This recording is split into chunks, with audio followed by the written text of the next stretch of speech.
I've been stressing so much. If you're a business and you're not incorporating AI in your business soon, you're going to be left behind. This is the next big thing since the internet. And I've talked to a lot of a lot of entrepreneurs, a lot of creators that's scared of it.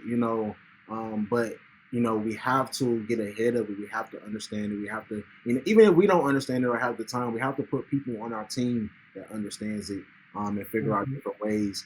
And I like to ask people this all the time. If what is the perfect AI tool look for you?